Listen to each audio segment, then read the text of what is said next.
शब बारात यानी मगफिरत की वो रात जिसका इंतजार हर मुसलमान को पूरे साल रहता है। लेकिन जब बात आती है इस रात के अगले दिन रोजा रखने की तो लोग उलझन में पड़ जाते हैं। आखिर रोजा कितने रखने चाहिए?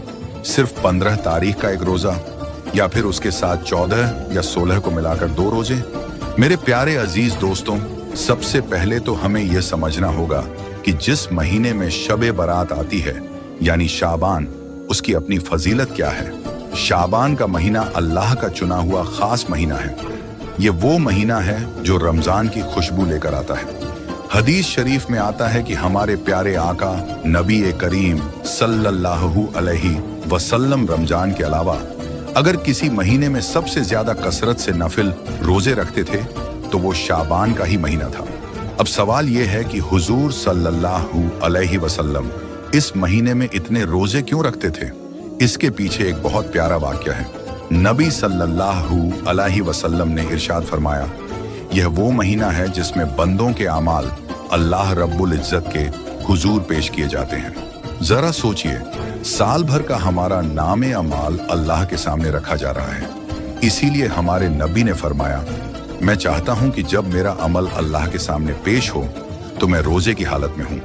सुभान अल्लाह, यह कितनी बड़ी बात है कि हमारे गुनाह और नेकियां जब पेश हों तो हम उस वक्त अल्लाह की इबादत यानी रोजे में हों।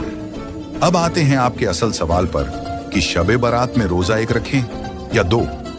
देखिए, इस्लाम में यह कहीं सख्ती से मुकर्रर नहीं है कि सिर्फ एक ही रखना है या 2 ही रखने हैं। नफिल इबादत में गुंजाइश होती है, लेकिन चूंकि यहूदियों की मुखालिफत और एहतियात के तौर पर अक्सर उलेमा फरमाते हैं कि अगर मुमकिन हो तो 2 रोजे रखे जाएं, जैसे 14 और 15 शाबान या 15 और 16 शाबान।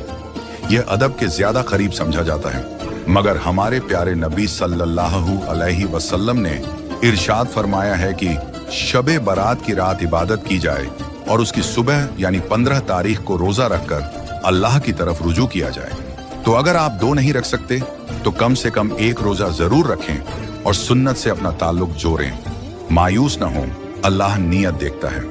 याद रखें, मौका बार बार नहीं मिलता। क्या पता अगली शब बारात हमारी जिंदगी में आए या ना आए।